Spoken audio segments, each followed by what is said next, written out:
Welcome to the BEASTwriter Podcast. I am your host, Ryan Sakamoto, and today we're going to be discussing the 49ers salary cap situation moving forward. Now, if you haven't heard the news, bunch of bad news going on today in 49ers land here at Levi Stadium. And the news is George Kittle and Jimmy Garoppolo are both going to be out basically for the remainder of the season with respective injuries. One's a high ankle sprain for Jimmy Garoppolo, and then obviously George Kittle is out as well. We saw what happened on the last play against the Seahawks. So both of them out for the year. And Quan Alexander, another move that the 49ers made was moving Quan Alexander to the New Orleans Saints in exchange for Kiko Alonso. Now, why did they do that? If you watched my podcast earlier today, the team saved $6.1 million. Now, it's 1 year removed from signing a 4-year, $54 million contract, $27 million guaranteed. But the cap savings that the 49ers needed to make was making sense for them to make this move today, because odds are Quan Alexander is going to be released anyways next year anyway. So you get something in return instead of nothing. So you save the team $6.1 million. Now what I'm looking at it from a GM standpoint, and I'm saying, hey, look, okay, if I'm GM John Lynch, this is what I would do. All right? You're in salary cap hell, John Lynch. Do something. That's just the way it is. So you save $6.1 million for moving on from Quan Alexander. Good job. Kudos to you. Now let's continue this trend. Let's get rid of D Ford. Let's get rid of that guy, man, signing that $85 million contract. Wipe his numbers off the books. And then you save $6.4 million. And then let's do it again. Swipe left to Weston Richburg.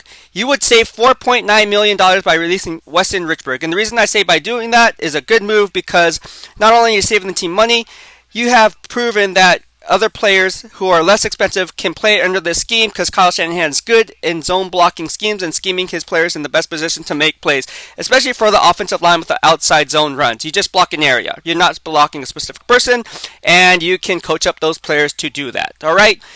Staying on the offensive line, get rid of Laken Tomlinson, who's owed $5 million.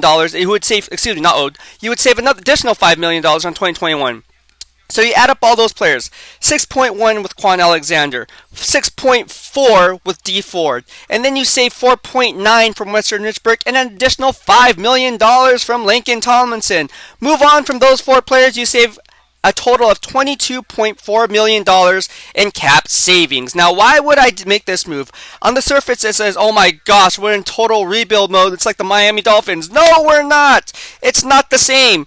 Two are not the same. There's a bunch of injuries on the 49ers, if you haven't noticed by now. You have Nick Bosa out, and the list goes on and on.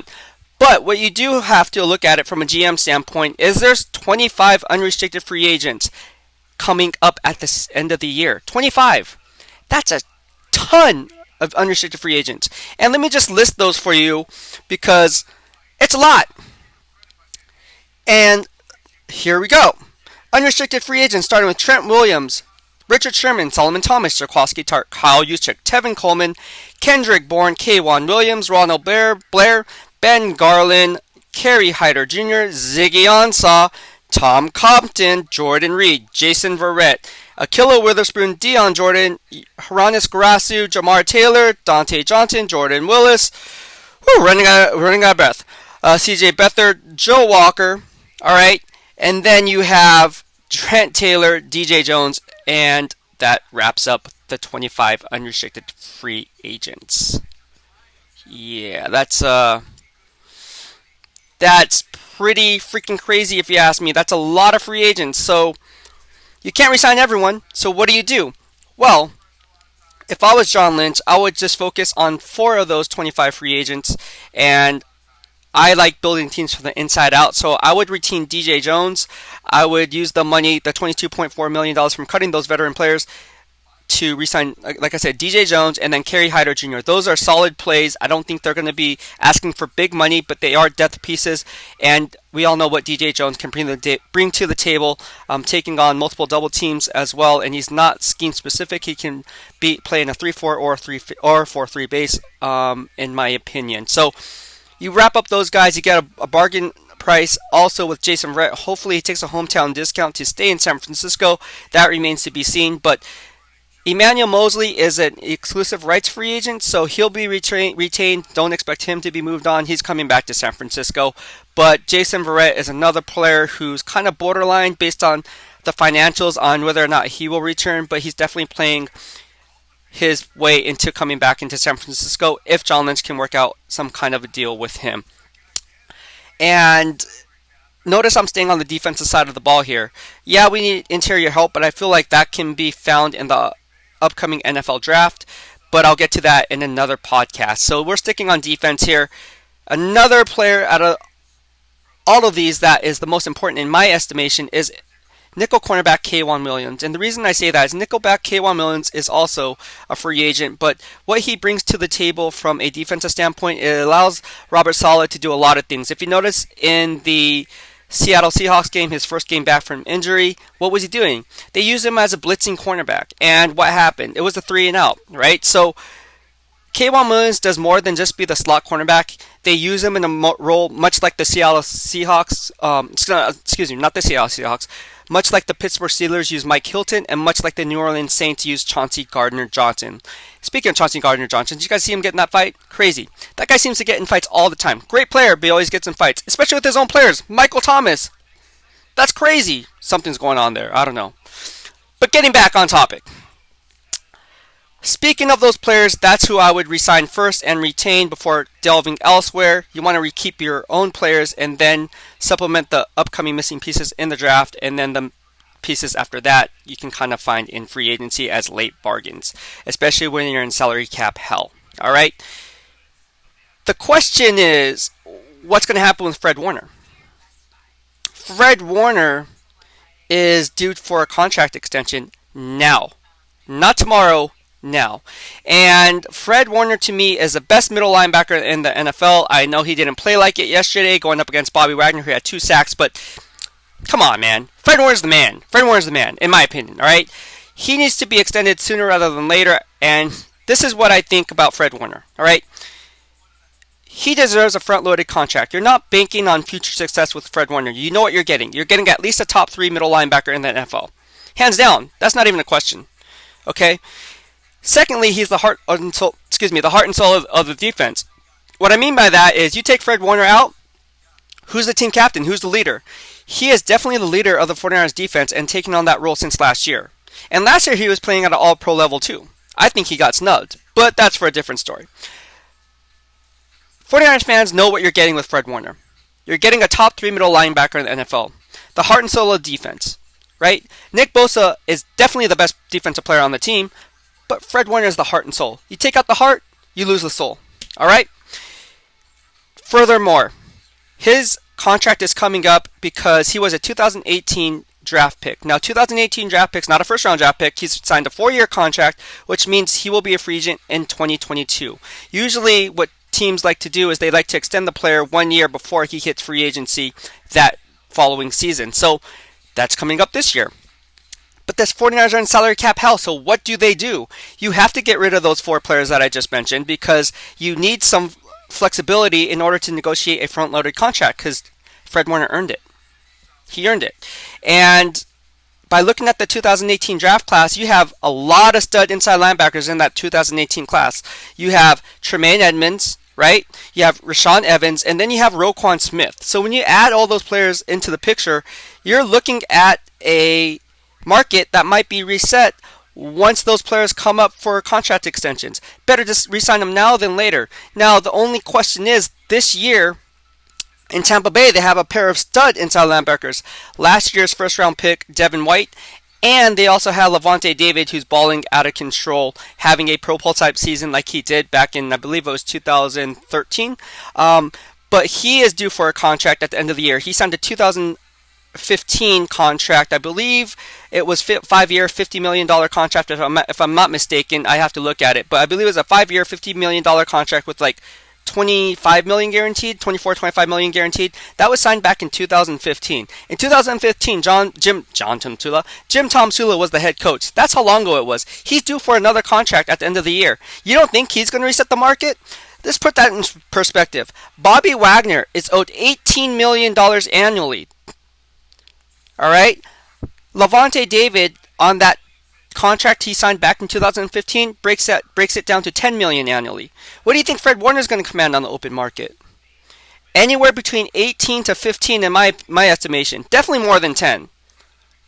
So how do the 49ers fit him in a front-loaded contract moving on to the future. It's hard. It's a hard sell. And they're tied to Eric Armstead. Eric Armstead's eating a lot of the money. They can't move on from Eric Armstead. A lot of players, or not, excuse me, not a lot of players, a lot of fans are tweeting, say, oh, Eric Armstead this or so that. But hey, let's face it, like he had a great year last year, okay? Credit to Eric Armstead. But this year, he's not doing it to him, right? And that goes without not being surrounded by better players. Nick Bosa, DeForest Buckner is commanding double teams, and we're seeing it now. But, getting back to Eric Armstead, they're not going to get rid of Eric Armstead. Why? Because he signed that big contract last year, right after he had that 10-sack season. And by moving on from Eric Armstead, you're basically eating more money than it is to just retain him. So it's cheaper to keep him than to release him, or trade him. So that's why Eric Armstead, for all those people who are saying Eric Armstead, got rid of him, get traded. No, that's not happening. He's staying in San Francisco for at least the next couple years. All right. So that issue is a non-issue right now. All right. So that's where it stands with the 49ers right now and their cap situation. I know there's a lot of people saying, oh man, DK Metcalf killed us yesterday. We need a big physical corner in the draft. Well, if you followed me on Twitter, I said I follow college football just like I do the NFL. And you guys know that. Every Saturday, I don't have a weekend. All right? My weekends are consumed with football. My weekdays are consumed with football. That's all I do. I eat, breathe, sleep football. All right? So I'm a big Alabama fan. You guys know that. And Patrick Surtain II is the best one out there, coming out next year. He should come out next year. He's a junior, but he should come out next year. And if he does, he's the best one of the bunch outside of LSU's Derek Stingley. Now, none of those players that I just mentioned are on that Charles Woodson, Champ Bailey caliber, so I'm not expecting any cornerback to come out of the draft to just mirror and shadow DK Metcalf and be able to tighten down coverage one-on-one on an island. I just don't see that from any cornerback coming out of this draft. All right. With that being said, you look at the draft and you say, okay, so what's going on? Who should we draft? There's a question that someone asked on Twitter. Let me just scroll back to it because I like answering fans' questions. And there was a question on Twitter that someone asked me. Let me just pull it up here. And I like answering your guys' questions. I feel like it gives me some kind of, personal touch to be able to kind of answer your guys' questions this way as to just over a computer screen and typing it out. And you're like, oh, that's cool.